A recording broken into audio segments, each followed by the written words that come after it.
cette journée-là, elle est importante à plus d'un titre parce que c'est une grande occasion qui a réuni d'éminents chercheurs, d'éminents penseurs sur la question de la monnaie, sur d'abord le franc CFA et puis la probable monnaie qui va la remplacer en fait, qu'on nomme ECO. Donc c'était aujourd'hui, c'est un privilège d'être là, hein, de profiter justement de ces réflexions-là, des discussions, des débats qui ont été menés ça et là, et que c'était moi aussi à mon niveau de participer à une modeste contribution, c'est dire que en tant que jeune Africain, en tant que jeune qui travaille, qui réfléchit sur la question de la monnaie, on se doit d'être prêt, on se doit de réfléchir sur la question du franc CFA, puisque c'est la monnaie qui nous concerne le plus, et puis sur la future monnaie qui va avoir lieu, on espère que ça va être en 2020, ce qui me paraît absurde déjà. Dans l'histoire monétaire, on n'en a pas trouvé. La zone monétaire telle qu'elle est conçue, la zone CFA, n'a pas d'équivalent historiquement. Si on remonte des siècles en avant, même beaucoup de gens pensaient qu'il y avait une zone monétaire qu'on appelait l'Union latine, qui ressemblait, qui s'apparentait un peu à cette monnaie-là, mais cette zone-là, telle qu'elle est conçue, coloniale, etc., n'a pas d'équivalent à travers le monde. Donc j'ai beaucoup réfléchi sur ça, donc c'est la perspective historique qui m'avait intéressé au début. Donc il fallait que je cherche, que je fasse des recherches pour voir est-ce qu'il y a des ressemblances avec d'autres types de zones monétaires ou d'autres types d'arrangements monétaires. Les seuls qui existent, qui ont des similitudes avec le franc CFA, c'est ce qu'on appelle les caisses d'émission, les zones monétaires que les pays de l'Europe de l'Est, que certains pays de l'Europe de l'Est ont conçus, ont mis en place après l'éclatement du bloc soviétique. C'était des régimes, des zones monétaires qui étaient assez rigides, assez fixes, hein, où il n'y a quasiment pas, où la création monétaire est quasi artificielle. Hein. Donc c'est le type de zone monétaire que nous avons, etc. Même la zone euro, du point de vue de son fondement, de son fonctionnement, ça n'a rien à voir avec la zone CFA, parce que la zone CFA, pour le rappeler, il y a un certain nombre de critères qui le régissent. Hein. Parmi ces critères-là, il y a un principe de parité fixe.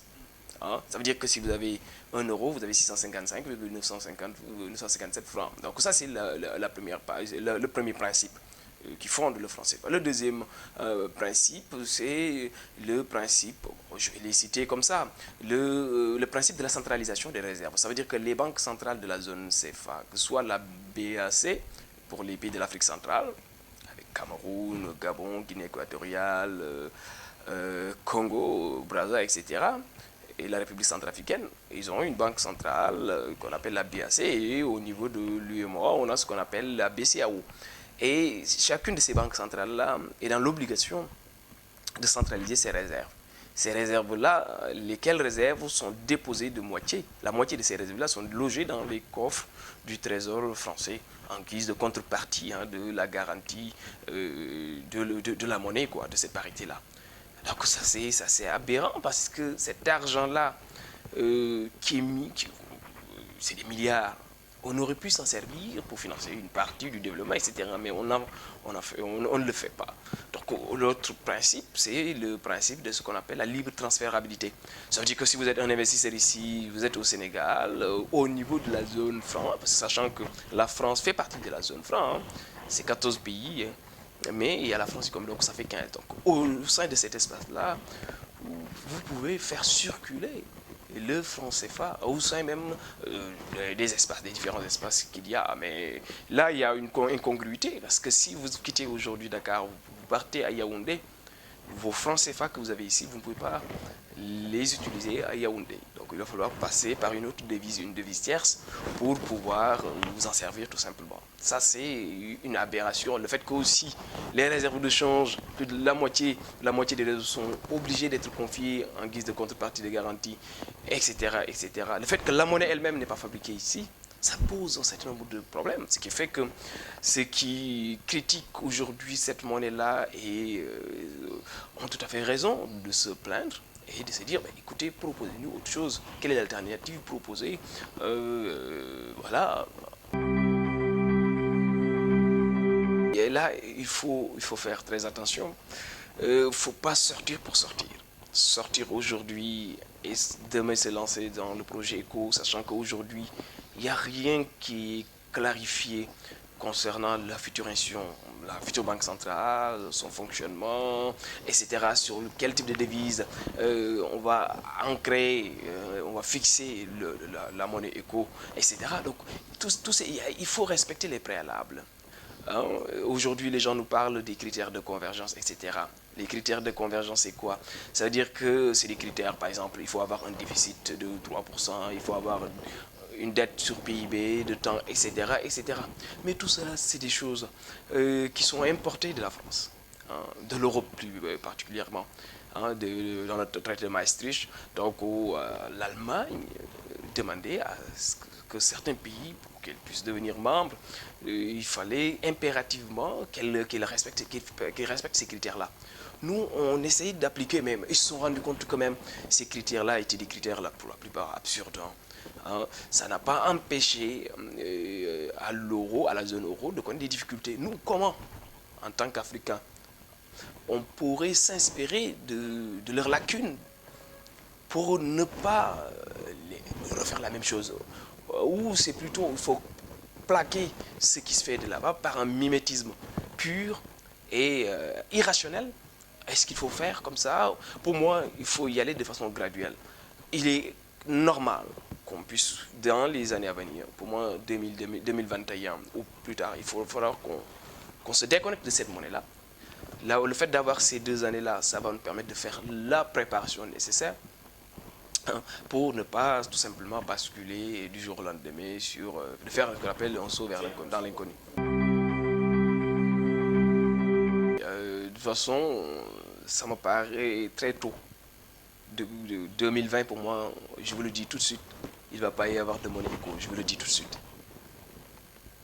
Pour la bonne et simple raison, comme je l'ai dit tantôt, les préalables ne sont pas assez bien définis, on ne sait pas ce qui va se faire. Il n'y a personne, et aujourd'hui vous voyez le président Ouattara sort, il vous dit ça, l'ECO ça va être juste, on va changer le nom du franc CFA, on va juste mis de côté la France et qu'entre nous, pays de l'UEMOA, voilà, on va gérer la chose. Il y a des gens qui plaident comme ça. Il y a des gens qui disent non, il faut élargir davantage, il faut qu'il y ait le Ghana, Sierra Leone, le Nigeria, sachant que le Nigeria, il va bouffer quasiment tous les pays. C'est plus de 40% de cette future zone. Donc tout cela, c'est des craintes. C'est pour ça que c'est bien de se dire, voilà, il faut quitter, c'est très bien. Mais maintenant, pour aller où? Est-ce que c'est du jour au lendemain que tu vas basculer vers l'éco? Ou c'est plutôt tu vas prendre le temps nécessaire, voir les contours de la future monnaie. C'est dire, qu'est-ce que nous voulons réellement? Quel type de parité on va établir? Les réserves de change, est-ce qu'on va les loger auprès de la Banque des règlements internationaux, etc., etc. Le mode de gouvernance, en quelque sorte, de la future Banque centrale. Pour ne pas être dans l'impréparation, d'ici 2 ou 6 mois, etc. Moi, ça me paraît très, très tôt. Mais je suis convaincu qu'il faut sortir de la zone franc, ça c'est une certitude. Maintenant, en sortant, il ne faut pas sortir pour sortir, parce que si tu sors et que derrière, c'est juste une zone franc déguisée, parce qu'il y a le nom qui a sauté, et puis le reste, il y a les mêmes principes de fonctionnement, les mêmes fondamentaux, etc. Moi, je ne suis pas d'avis avec ceux qui pensent comme ça. Moi, je suis partisan des blocs monétaires, des blocs régionaux. Moi, je me dis, des pays qui ont la même monnaie ont plus de chances, ont plus de possibilités de commercer plus. Parce qu'il ne va pas y avoir beaucoup de risques de chance, etc. Moi, je serais d'avis à ce que les 8 pays de l'UEMOA forment le premier bloc, et puis graduellement, des pays comme la Guinée-Conakry, le Libéria, etc. viennent en respectant bien sûr un certain nombre de critères définis ex ante, et puis afin qu'ils puissent intégrer dans les années graduellement et progressivement la zone monétaire. Si on se met ensemble d'un seul coup, ça peut marcher, mais avec l'ensemble des autres pays qui n'ont pas la même expérience monétaire que nous, oui, ça peut marcher, mais moi je serais plus ne suis pas frileux, mais je souhaite quand même que les choses se fassent de manière graduelle.